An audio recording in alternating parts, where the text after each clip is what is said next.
নমস্কাৰ ছাত্ৰ ছাত্ৰীসকল, আজি আমি এই ভিডিঅ'টোত নৱম শ্ৰেণীৰ বিজ্ঞানৰ দ্বিতীয়টো অধ্যায় আমাৰ চাৰিওকাষৰ পদাৰ্থবোৰ বিশুদ্ধ নে এই চেপ্টাৰটোৰ কিছুমান দৰকাৰী পৰীক্ষাৰ বাবে প্ৰয়োজনীয় আমি এমচিকিউ লৈ আহিছো। ভিডিঅ'টো স্কিপ নকৰি তোমালোকে শেষলৈকে চাই থাকিবা। এই ভিডিঅ'টোত যিবিলাক এমচিকিউ মই সমাধান কৰিম সেই এমচিকিউ বিলাক তোমালোকৰ পৰীক্ষাৰ বাবে অতিকৈ প্ৰয়োজনীয় হয়। এতিয়া চোৱা, প্ৰথম প্ৰশ্নটো কি দিয়া আছে। প্ৰথম প্ৰশ্নটোত দিয়া আছে যে তলৰ কোনটো সমসত্ব মিশ্ৰণ। ইয়াতে কি দিয়া আছে, আমাক চাৰিটা অপচন দিয়া আছে। এই চাৰিটা অপচনৰ কোনটো অপচন শুদ্ধ হয় উলিয়াব লাগে। কি কৈছে, ইয়াৰে কোনটো সমসত্ব মিশ্ৰণ হয় সুধিছে। সমসত্ব মিশ্ৰণ মানে কি? সমসত্ব মিশ্ৰণ মানে জানানে? সমসত্ব মিশ্ৰণ মানে হ'ল সেইবিলাক মিশ্ৰণ য'ত দ্ৰব্য আৰু দ্ৰাৱক কি হয়, একেলগে মিহলি হৈ যায়। সমসত্ব মিশ্ৰণত কি হয়, আমি যি দুটা পদাৰ্থ বা তিনিটা পদাৰ্থ মিহলি হ'ব, সেই পদাৰ্থকেইটা কি হয়, সমানে দ্ৰৱীভূত হয়। আমি তাত কি কৰো, সহজে পৃথক কৰিব নোৱাৰো। বুজি পাইছা? ইয়াৰে কোনটো হ'ব, বালি আৰু পানী যদি মিক্স কৰি দিওঁ আমি কি হ'ব, বালি আৰু পানী মিক্স কৰি দিলে বালিটো তলত পৰি যাব আৰু পানীটো কি হৈ থাকিব, ওপৰত থাকিব। গতিকে এইটো কি নহয়, বালি আৰু পানীটো মিক্স হৈ নাযায়, সমানে মিহলি হৈ নাযায়। গতিকে ই কি নহয়, সমসত্ব মিশ্ৰণ নহয়। সমসত্ব মিশ্ৰণত কি হ'ব লাগিব, যি দুটা বা তিনিটা পদাৰ্থ লগ লগাই দিয়া যায় সেই পদাৰ্থ কেইটা একেলগে সমানে মিহলি হৈ যাব লাগিব, এটা আনটোৰ মাজত সোমাই যাব লাগিব। ইয়াতে চোৱা, নেক্সট কি আছে, নিমখ পানী। নিমখ পানীটো কি হয়, নিমখ আৰু পানী যেতিয়া তোমালোকে মিক্স কৰি দিবা, এটা গিলাচত যেতিয়া পানী লৈ তাত নিমখ দ্ৰৱীভূত কৰি দিবা, তেতিয়া কি হ'ব, পানীৰ মাজে মাজে নিমখ বিলাক সোমাই যাব। মানে কি হয়, বালি বা পানীৰ দৰে বালি আৰু পানীত কি হৈছিলে, পানীটো ওপৰত আছিলে আৰু বালিটো তলত পৰি গৈছিলে। কিন্তু নিমখ আৰু পানী বা চেনি পানীত কি হ'ব, তোমালোকে পানীত চেনি দি দিবা, যেতিয়া অলপ টাইম লৰাই দিবা, তেতিয়া তোমালোকে চেনিখিনি দেখা নোপোৱা। তাত কি হয়, পানীৰ মাজত চেনিৰ কণাবিলাক সোমাই যায়। সেইটো কি হ'ব, সমসত্ব মিশ্ৰণ হ'ব। ঠিক তেনেদৰে নিমখ পানীত যেতিয়া নিমখ দি দিবা, তেতিয়া তোমালোকে নিমখটো দেখা নোপোৱা, তাৰ পানীৰ মাজত কি হয়, মিহলি হৈ যায়। গতিকে ইয়াৰ অপচন বি টো কি হ'ব, শুদ্ধ উত্তৰ। নিমখ আৰু পানীটো কি হয়, সমসত্ব মিশ্ৰণ হয়। বুজিছা? এইটো অপচন হ'ব শুদ্ধ উত্তৰ। এবাৰ যাওঁ আমি ইয়াৰ পিছৰ প্ৰশ্নটো লৈ। ইয়াৰ পিছৰ প্ৰশ্নটোত কি দিয়া আছে, 2 নম্বৰ প্ৰশ্নটোত দিয়া আছে যে, কি দিয়া আছে চোৱা, তলৰ কোনটো অসমসত্ব মিশ্ৰণ। সমসত্ব মিশ্ৰণ বুজি পালা? এবাৰ কি দিয়া আছে, তলৰ কোনটো অসমসত্ব মিশ্ৰণ। অসমসত্ব মিশ্ৰণ মানে কি? অসমসত্ব মিশ্ৰণ মানে হ'ল সেইবিলাক মিশ্ৰণ য'ত কি নহয়, দ্ৰৱক বা দ্ৰব্য, মানে মই যে ক'লো দুটা পদাৰ্থ বা তিনিটা পদাৰ্থ মিক্স কৰি দিলে যদি মিহলি হৈ যায় এটা আনটোৰ লগত, তেতিয়া তাক কি কোৱা হয়, সমসত্ব। আৰু যদি মিহলি হৈ নাযায়, যেনে পানী আৰু বালিত যেতিয়া পানীত বালি দি দিবা, তেতিয়া কি হয়, বালিটো তলত পৰি যায়, সেইটো কি হ'ব, অসমসত্ব মিশ্ৰণ হ'ব। বুজি পাইছা? এতিয়া চোৱা, ইয়াৰে কোনটো হ'ব অসমসত্ব মিশ্ৰণ। বায়ু পানী দিয়া আছে, বায়ু দিয়া আছে, বায়ুটোতো নহয়, বায়ুটোত কি হয়, অক্সিজেন নাইট্ৰজেন চব মিক্স হৈ আছে, আমি দেখা নাপাওঁ। তাৰপিছত চোৱা, নিমখ পানীটো কি হ'ব, নিমখ পানীটো হ'ল এটা সমসত্ব মিশ্ৰণ, কাৰণ দুইটা মিক্স হৈ যায়।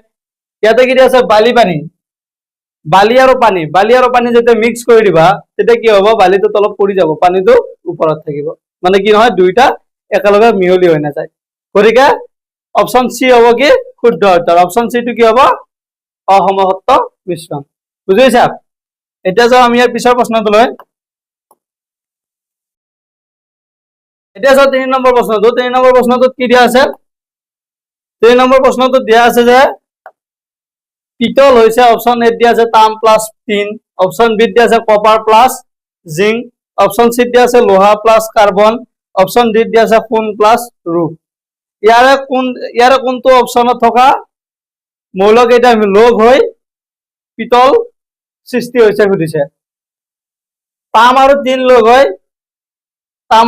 হৈ পেলাই নহয়। কপাৰ আৰু যদি জিংক লগ কৰা যায়, কপাৰ আৰু জিংক লগ কৰিলে আমাৰ কি হয়, পিতলৰ সৃষ্টি হয়।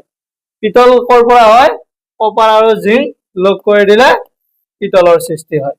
গতিকে 3 নম্বৰ প্ৰশ্নটোৰ অপচন বি হ'ব শুদ্ধ উত্তৰ। বুজি পাইছা? এতিয়া যাওঁ আমি ইয়াৰ পিছৰ প্ৰশ্নটো লৈ। 4 নম্বৰ প্ৰশ্নটোত কি দিয়া আছে, তলৰ কোনটো এৰচলৰ উদাহৰণ। অপচন এ দিয়া আছে কুঁৱলী, অপচন বি দিয়া আছে গাখীৰ, অপচন চি দিয়া আছে মাখন, আৰু অপশ্যন ডি দিয়া আছে ধোঁৱা। ইয়াত আমাক কি সুধিছে এৰচলৰ উদাহৰণ কোনটো হয়। এৰচল মানে কি হয়, গোটা পদাৰ্থ আৰু তৰল পদাৰ্থ লগ হৈ কিহৰ সৃষ্টি হয়, এৰচলৰ সৃষ্টি হয়। কুঁৱলীটোত কি হয়, কুঁৱলীটো হল জলীয় বাষ্পৰ কণা হয়, গতিকে তাত কি থাকে, গোটা পদাৰ্থ থাকে আৰু জলীয় পদাৰ্থ থাকে, সেয়েহে কুঁৱলীটো কি হব পাৰে, এটা এৰচলৰ উদাহৰণ হব পাৰে। গতিকে ইয়াৰে 4 নম্বৰ প্ৰশ্নটোৰ শুদ্ধ উত্তৰ কোনটো হব, অপশ্যন এ হল শুদ্ধ উত্তৰ। বুজিছা? এবাৰ যাওঁ আমি ইয়াৰ পিছৰ প্ৰশ্নটোলৈ। ইয়াৰ পিছৰ প্ৰশ্নটোত কি দিয়া আছে, ইয়াৰ পিছৰ প্ৰশ্নটো 5 নম্বৰ প্ৰশ্নটো চোৱা। ইয়াত দিয়া আছে যে দ্ৰৱণ হৈছে, দ্ৰৱণ কাক কয় সুধিছে। আমি কেতিয়াবা কি কৰো, 3-4টা পদাৰ্থ একেলগে মিক্স কৰি দিওঁ, সেইটো কি হয়, এটা দ্ৰৱণ হয়। দ্ৰৱণটো কি হয় সুধিছে, দ্ৰৱণ এটা সমসত্ব মিশ্ৰণ নে অসমসত্ব মিশ্ৰণ নে মৌল নে যৌগ। দ্ৰৱণ হব লাগিলে যিবিলাক পদাৰ্থ আমি লগ লগাই দিওঁ, যিবিলাক পদাৰ্থ আমি মিহলি কৰিম, সেইবিলাক কি হব লাগিব, এটা আনটোৰ দ্ৰৱীভূত হব লাগিব, মিক্স হৈ যাব লাগিব।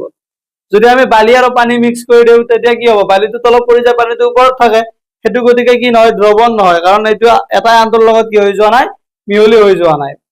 বুজিছা? দ্ৰৱণ হব লাগিলে কি হব, বালি পানী, চেনি পানী, দ্ৰৱণ হব লাগিলে কি হব লাগিব, চেনি পানীৰ দৰে হব লাগিব বা নিমখ পানীৰ দৰে। যেনেদৰে কি হয়, চেনি পানীত কি হয়, পানীৰ লগত চেনিটো মিক্স হৈ যায়, বা নিমখ পানীত পানীৰ লগত কি হয়, নিমখটো মিক্স হৈ যায়। সেইবিলাক কি হয়, এটা সমসত্ব মিশ্ৰণ হয়, আৰু সেই সমসত্ব মিশ্ৰণ বিলাকক কি বুলি কোৱা হয়, দ্ৰৱণ বুলি কোৱা হয়। গতিকে ইয়াৰ কোনটো অপশ্যন শুদ্ধ হব, অপশ্যন এ হব শুদ্ধ উত্তৰ। দ্ৰৱণ হৈছে কি, সমসত্ব মিশ্ৰণ। বুজিছে? অসমসত্ব মিশ্ৰণ হলে এইটো দ্ৰৱণ বুলি কোৱা নহয়, সমসত্ব মিশ্ৰণ হলে তাক কি বুলি কোৱা হব, দ্ৰৱণ বুলি কোৱা হব। এবাৰ যাও ইয়াৰ পিছৰ প্ৰশ্নটোলৈ। ইয়াৰ পিছৰ প্ৰশ্নটো কি দিয়া আছে, 6 নম্বৰ প্ৰশ্নটো চোৱা। 6 নম্বৰ প্ৰশ্নটোত দিয়া আছে যে দ্ৰৱণত অধিক পৰিমাণে থকা উপাদানটোক কি বোলা হয়।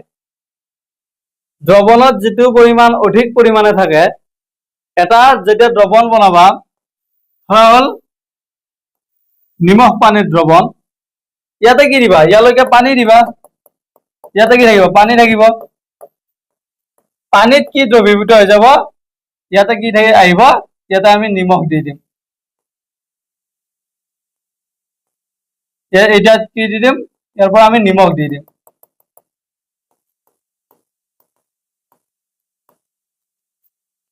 তেতিয়া এইটো কি হৈ যাব, এটা দ্ৰৱণ হৈ যাব, কাৰণ নিমখ আৰু পানী মিক্স হৈ যাব, মিক্স হৈ গলে এইটো কি হব, সমসত্ব মিশ্ৰণ হব। তেতিয়া আমি ইয়াক কি বুলি কম, দ্ৰৱণ বুলি কম।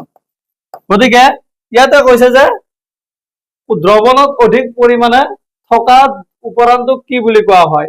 ইয়াতে নিমখটো মিক্স হৈছে, গতিকে ইয়াত ক'ত মিক্স হৈছে, পানীত মিক্স হৈছে, গতিকে পানীটো কি হ'ব, বেছিকৈ থাকিব লাগিব। গতিকে পানীটোক কি বুলি কোৱা হয় সুধিছে, যিটোৰ পৰিমাণ কি থাকে, বেছিকৈ থাকে, সেইটো সুধিছে। পানীটোক কি বুলি কোৱা হব, এটা দ্ৰৱণত তাক দ্ৰাব্য বুলি কোৱা হব। কি হব, কি বুলি কোৱা হব,